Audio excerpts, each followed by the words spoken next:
Olunaku lw'eggulo twakomye tukunnyonnyola akafo akamanyiddwa nga Kibulooka n'engeri abamenyi b'amateeka gye baakeeyagalirangamu olwo ne batigomya abantu okubabuzaako embiibya.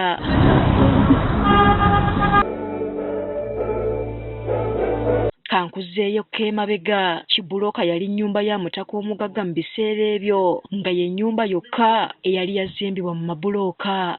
Olaba ku Kibulooka awo 7 Sisters mu buto bwange Block 7 Sisters ku Jenina ku ssaawa 11 ez'akawungeezi okuntumawo nti kankutume ku Jenina bakoze genda okugula wansi ku Jenina ng'okuba emyego eginzita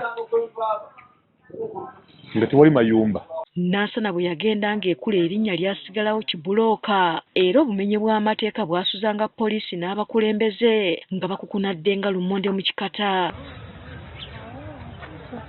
Olw'obumenyi bw'amateeka kyawaliriza poliisi okusindika musajja waayo kati omugenzi Muhammad Kirumira okwenganga ekitundu kino era yalabwako ng'agobagana n'ababbi bano newankubadde ng'abamu kigambibwa nti baali bakwatagana n'abakulu ate mu poliisi.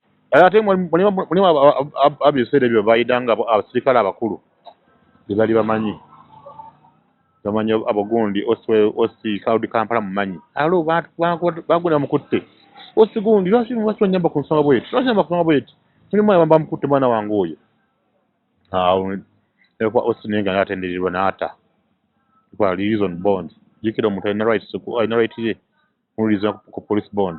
Okuva mu biseera ebyo Nansana zaakula mpolampola okutuusa kati bw'omulaba. Kati omuntu bw'omugamba nti obeera Nansana takyennyamira mwanattu kati mulungi ddala anti enkulaakulana eddukira ku musinde gwa yiriyiri. Tulina kati batagende McDonald's neyo nayo enoonya kifo weeteeka. Tulina amafuta, tulina every bank gy'owulira eri mu Uganda eri mu Nansana muno tulinako branch, tulina amalwaliro eddwaliro mu Uganda erijjanjaba uropati z'abasajja liri awo mu Nansana.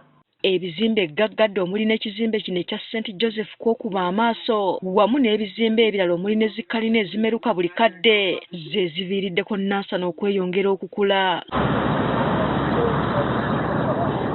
Dickson Mayiga ssentebe wa Nansana West 2 agamba olw'okukula kwa Nansana kati kizibu okusanga ennyumba epangisibwa nga ya layisi. Kati ennyumba esembayo obutone nnyo e Nansana ebutone ruumu emu $15,000 ekitone ennyo ate ng'eri wansi nyine ziri waggulu eno 435 kutambulira kati awo ruumu ekyo double room 8.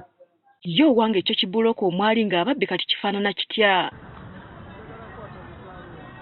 Tuzzeeyo era mu kifo kino ne twogera n'abakulembeze abatugambye nti kati ekifo kino osobola n'okutambula amatumbi budde ng'onyiga essimu yo n'otafuna akugambako. Ekyamazima ababbi baggwamu okuleka kati abatutawanyamuko ab'emisana bano abasikulapu n'asanga ebidomola by'abantu oba obusefuliya n'abikuba mu kiveera naye nga bino mbubabbi bikyaa.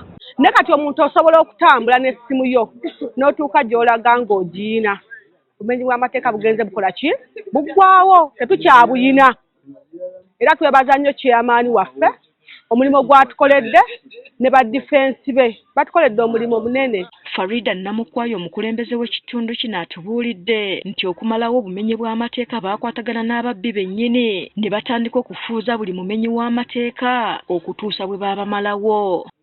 Tulina kye twaggulawo tetwagala mubbi nga tetulina kutwala kusiba tusooka kubuulirira bw'oba oli wakulokoka era tulina bangi batabanyi baffe abalokoka nga twegase wamu n'abatuuze n'abaana bange aba defense n'ebitongole by'okwerinda ne tukolamu ka counseling oli n'akyusa embeera kuba mu bubbi biba ebintu bibiri oba ogenza okufa n'okusiba ebbanga lyonna. Mbw ababbi abamu baalokoka era be tusobodde okwogerako nabo batubuulidde nti mwanattu obubbi baabuvaamu. Laba naalokoka magwe nali mutwazi nnyo nayiseka mutwalibu nayiseka mutwalibu kunamino I don't know the time things changed. Obumenyi bw'amateeka bwali bw'amaanyi nnyo nenebaza omukyala Namukwaya Farida chairperson w'ekitundu kyaffe nenzizaako omukulu afande atukulembera afande Nicholas Tubeje posti wa Lubigi mukulu gwe tubali tukwatagana naye mu nsonga za operations. Security yeyamba ffe abantu ba bulijjo twati bajja tuwa ssente zizakulya singa bakuuma ebintu byaffe naffe ne tweyongera okukola ebintu byaffe nga babikuumye tuba tweyongera enkulaakulana ekole ki ebeerewo.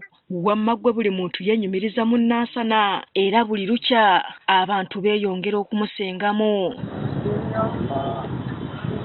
Edda abantu batindiga ng'engendo okugenda mu kibuga Kampala mbu okusuubula naye kati buli ky'oyagala okisanga mu Nansana ekintu ekyongedde okweyagaza. Sifa Nanvuma, Agafeeyo ku Spark TV.